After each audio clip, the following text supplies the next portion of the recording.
이제 사실은 마른 체형이고 아마 빅나리 아나운서처럼 어렸을 때는 꽤 추위를 많이 탔고요. 겨울이면 손발이 되게 많이 차고 땀도 없고 그랬는데 이게 이제 나이가 들면은 물론 이런 게 있지 않습니까? 여성분들도 이제 갱년기 비슷하게 땀이 많이 나고 허열이 뜨는 것처럼 저도 이제 40대가 넘어가니까 몸에 좀 열도 많이 생기고 그리고 이제 손발도 되게 따뜻해지고 추위도 거의 안 타고 요즘에는 좀 문제일지 모르겠는데 오히려 겨울에도 되게 답답함을 이렇게 많이 느끼는 경우가 있는데 이게 체질이 약간 바뀌거나 개선되는 경우도 있습니다. 그래서 체질적으로 봤을 때는 이제 소음인이나 이런 분들은 되게 앞서 우리 그 김태리 원장님 말씀하신 것처럼 태음인 같은 분들은 이제 사실 몸에 열이 많으면은 이제 음식을 되게 따뜻하게 먹는 게 좋지 못하겠지만 저같이 약간 소음인 체형에 가까운 분들은 이제 오히려 찬 음식이 독이 되거나 이럴 수도 있습니다. 근데 허열 뜨시는 분이 참 문제거든요. 허열이라 하면 우리가 실질적으로 열이 있는 게 아니라 몸에 비정상적으로 안 좋아진 상태에서 열이 뜨는 경우를 말을 하고 두부 쪽에 땀이 많이 흐르거나 열감을 많이 느끼거나 눈에 충혈을 느끼거나 그러면서 오히려 그런 분들이 이제 배가 차거나 또는 이제 말초, 다리 같은 데는 좀 찬 이런 경우가 나타나는 분들이 이 열에 대한 형태를 가지고 실질적인 열이 아니라 그런 허열을 나타내는 형태가 있을 경우에는 근본적으로 그 사람들이 열이 나타난다 하더라도 꼭 찬 음식을 선호하는 게 아니라 따뜻한 음식으로 앞서 우리 이제 장관 원장님 말씀하신 이열치열에 해당하는 가장 큰 개념이 아마 이쪽에 가까울 수 있는데 그렇게 몸 조리를 해주는 것이 저를 비롯한 이런 그런 체형에 가까운 분들, 체질에 가까운 분들한테 허열이 뜨는 분들한테는 아마 좋은 음식이지 않을까 합니다. 1도가 올라가면은 면역력이 5, 6배 올라간다는 표현도 하지만 이제 기초 대사량이 한 12에서 13% 정도 이제 상승한다라고 이제 보고에 알려져 있지 않습니까? 그렇죠. 그러니까 기초 대사량이 올라가면 그 사람의 활동 능력이 늘어나는 거고 그만큼 건강함과 면역력과 어떤 기력이 상승된다고 볼 수가 있기 때문에 제가 따라서 이제 나이가 드신 분들 보면 추위를 좀 많이 타시거나 네. 좀 그런 경우로 볼 수 있고 아이들은 이제 뭐 우리가 흔히 뭐 순양지체라는 표현을 쓰기도 하지만 이제 몸에 좀 열이 많거나 사실 아이들이 물론 체형이 되게 마르거나 아니면 소화기력이 약한 이런 소음인적인 전형적인 체형은 또 추위도 많이 타고 땀도 안 흘리고 이러지만 많은 아이들 경우는 땀을 뻘뻘 흘리고 그다음에 답답해하고 이제 이런 경우가 많지 않습니까? 이제 그게 이제 기초 대사량이라는 걸 연결시킬 수가 있는데 그 결과 우리가 건강을 유지하는 거는 기초 체력과 기초 체온을 올리는 것도 중요하고 신부 체온을 올리는 것도 중요하지만 그에 상응하는 기초 대사량을 올리고 기초 대사량을 올려야지만 면역력을 잘 유지할 수 있는 거니까 노화를 방지할 수 있는 것들도 기초 체력이나 기초 대사량이 떨어지면 노화가 잘 되는 거여서 체온에 추위를 많이 느끼게 되는 거라고 이해하시면 될 것 같고요. 그래서 이제 보통 요즘에 뭐 체성분 검사나 이런 걸 할 때 저희가 단순히 뭐 지방이나 이런 것들 지방이나 이제 근육량 이런 비율을 보는 거 외에도 그 사람의 기초 대사량이 어느 정도를 평가를 하면 그 사람의 면역력을 평가할 수 있는 거이고 그다음에 신부 체온이 어느 정도 좀 유지가 될 수 있구나라는 어떤 또 다른 평가가 되지 않을까 합니다. 원장님들 어떤 것들을 좀 주의하면 좋을까요?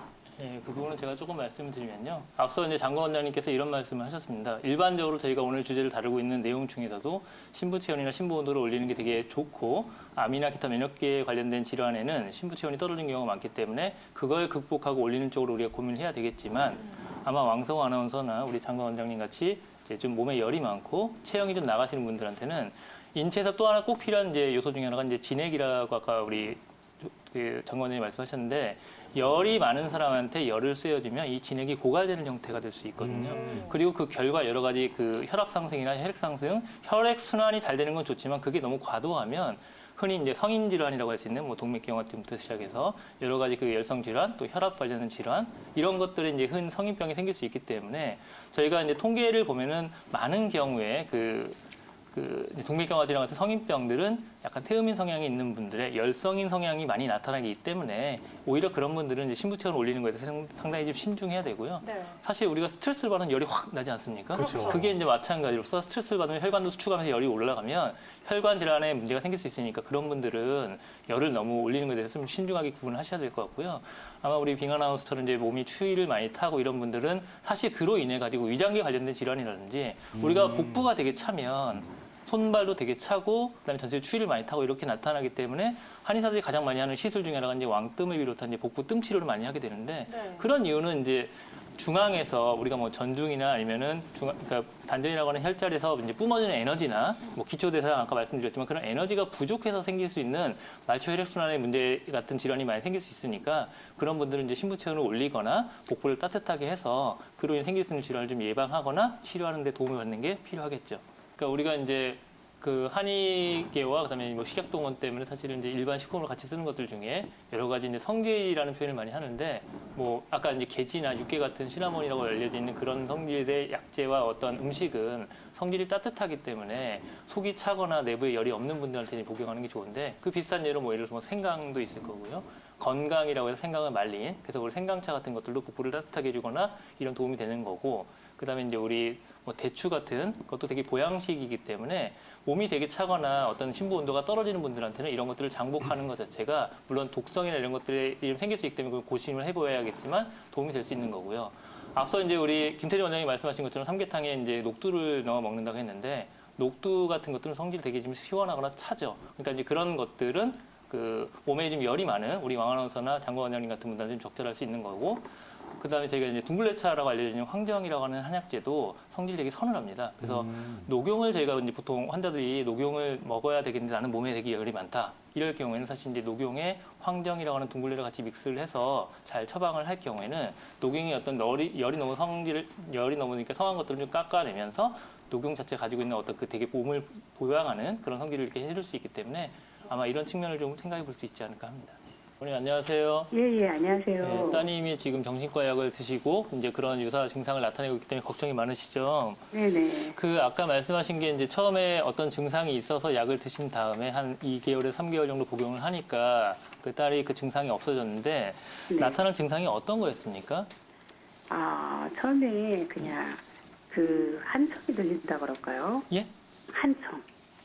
아, 환청이 들렸다고요? 예. 네네. 그래가지고 이제 그런 쪽으로 반복되는 것이 되니까 이제 병원에 입원을 했었어요. 예, 예. 그래서 약을 먹고 하니까 예. 한 2, 3개월 되니까 정상으로 오더라고요. 예, 예. 그래서 저희가 이제 그 약을 안 먹고 그냥 또 일상생활을 하길래 예. 놔뒀더니 그게 봄 되면 지금 두 번째 저기 재발이 되더라고요, 그게. 예. 그래서 병원 이제 약을 처방해서 먹고 있는데 예, 예. 약을 먹고 다니까는 또 살도 찌는 데다가 생리도 안 하고 그러니까 예. 이 약을 계속 먹어야 되는 것이 정말 맞는 건지.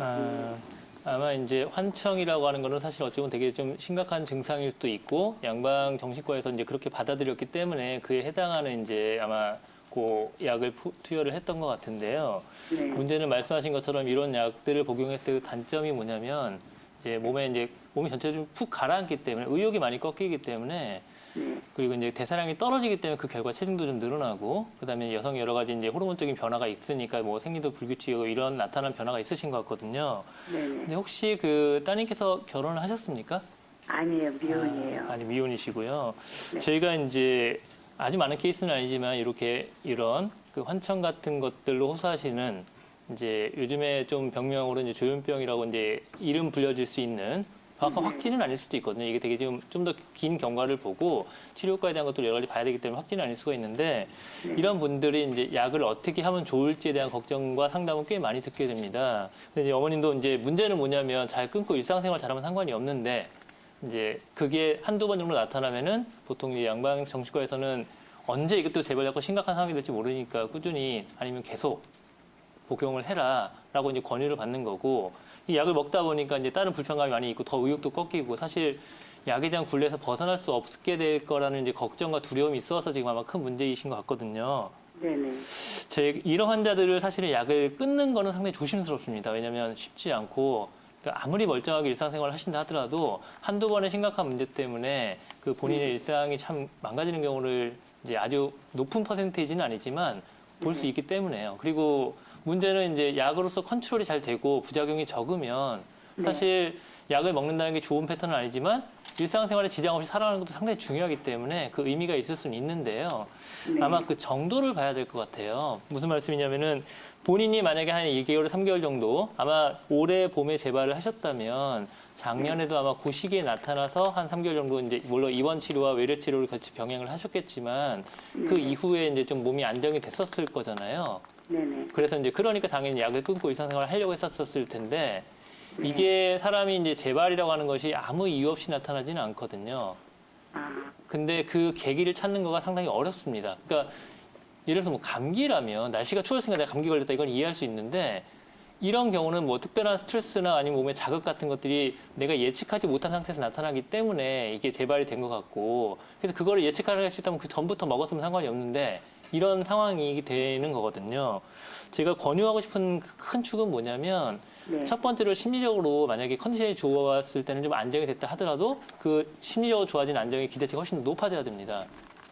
그 말씀이 뭐냐면 이게 보통 이런 약간 정신과 약을 드시는 많은 환자분들이 이제 우울증이나 아니면은 그 뭐 공포, 뭐 불안 장애 이런 것들을 이제 같이 수반하는 경우가 많이 있는데요. 사람이라는 게 우울증이 어느 누구나 있을 수 있는데 병이 있었던 사람이 우울한 것과 그렇지 않은 분들의 우울증은 상당히 갭이 있거든요. 따라서 증상이 좋아졌다 하더라도 그 이후에 우울증을 유발할 만한 주변의 환경이나 그 본인의 몸 상태 같은 것들이 많이 좀 개선이 될 필요도 있고요. 아마 결혼을 하지 않으셨는데 체중이 늘어나면 그거 자체가 또 우울증이 될 수도 있고 생리불순 자체가 또 우울증이 될 수도 있거든요. 그럼 만약에 약을 끊었었을 때 그런 우울증을 유발할 만한 요소는 없어졌는데 실제적인 증상, 체중 감소가 많이 됐다든지 아니면은 생리가 좀 규칙적으로 됐다든지가 개선되지 않았다면 그 이후에 재발 확률이 높아지는 거와 거의 비슷한 얘기를 제가 드리고 싶어서 아마 이번에도 이제 어찌 봤을 때 약을 이제 먹다 보면 또 이렇게 좀 좋아질 수 있잖아요. 네. 그러면 이제 그 이후에 약을 끊으신 다음에 이제 약은 왜냐하면 계속 물론 정신과에서 계속 약을 복용을 하라고 하겠지만 그때 그 테이퍼링하는 방법은 뭐 이틀에 한 번 정도씩 먹든지 아니면 그 상태에서 어떤 식사나 기타 다른 것들의 점검을 많이 해봐가지고 그게 확실하게 좋았다는 어떤 그 판단 하에 약을 끊거나 약을 줄이는 것에 대한 계획을 좀 세우시는 게 되게 중요하거든요. 그래서 이 환자분을 꼼꼼하게 좀 보셔야 되는데 아마 신체적인 증상이 뭐뭐 있는지를 표현을 안 하면 잘 모르실 수 있기 때문에 제가 권유드리고 싶은 거는 이제 이런 신체적인 증상에 대한 평가와 이 환자분을 철저하게 관리할 어떤 그런 그 주치의 같은 분이 일단 필요합니다. 정신과 선생님 말고도. 그리고 요즘에 이제 정신과에서 하기도 하고 무슨 뭐 이걸 특화를 하신 뭐 한의사 선생님이 하기도 하고 심리사가 하기도 하는 이제 인지행동 치료 같은 것들이 있는데 그런 것들을 같이 좀 치료를 약간 계획을 좀 넓게 잡아가지고 좀 고도 심도 깊게 아마 좀 관리를 해야지만이 그 내년에 재발 여부도 훨씬 줄일 수 있는지의 평가와 두 번째로는 약을 끊을 수 있는 근거가 될 수 있을 것 같아서요. 저희가 아마 근처에 좀 이렇게 상담도 어느 정도 잘할 수 있는 어떤 한의원이나 아니면 상담 심리사 같은 분들하고 약을 복용하는 것과 동시에 일단 먼저 그런 치료적인 계획을 한번 고민하시는 게 첫 번째로 권유드리고 싶습니다. 염정성 원장님은 주로 이 우황천시번 어떤 분들에게 많이 사용하시나요? 아마 여기 계신 아나운서 분들이나 아니면 실제로 여기 방송 출연하신 많은 원장님들도 이제 우황청심을 꽤 드셔보셨을 겁니다. 더군다나 저도 그랬던 것 같고 그쵸. 방송이 첫 출연이거나 긴장을 많이 하면 사실 이제 많이 익숙해져 있는 그런 표현이지 않습니까? 그렇죠. 근데 사실 우황청심원이 약간 이제 우리 그 장 원장님도 소개를 하고 말씀을 하셨지만 제가 임상적으로 봤을 때 가장 많이 써본 거는 아마 병원에서 이제 수련을 할 때 그 급성 중풍 환자라고 하는 이제 뇌졸중 환자한테 가장 많이 썼던 것 같거든요.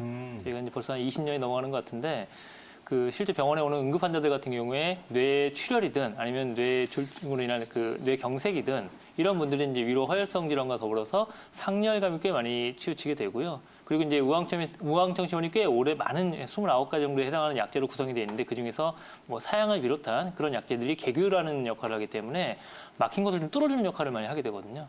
그러니까 우리가 심장이 두근거리고 긴장을 많이 하는 것들도 기운 소통이 안 돼가지고 어딘가 막혀있기 때문에 그런 현상이 나타나기 때문에 거꾸로 그 우황청심에 가장 효과를 발휘할 수 있는 것들은 그 개규시켜주는 역할로 인해 가지고 기운을 수통시켜주는 게 제일 중요하기 때문에 아마 그 몸의 열성을 좀 띠는 어느 정도의 형태에서의 뇌졸중 질환, 심장 질환 이런 그런 성인병 그리고 급성 질환에 많이 활용할 수 있을 것 같고요. 뒤집어서 말하면은 몸에 추위를 많이 타거나 허열성 이런 분들한테는 좀 비추하고 열이 많은 그런 습담이 많은 분들한테는 이제 많이 활용할 수 있는 그런 약제 중에 하나가 아닐까 생각합니다.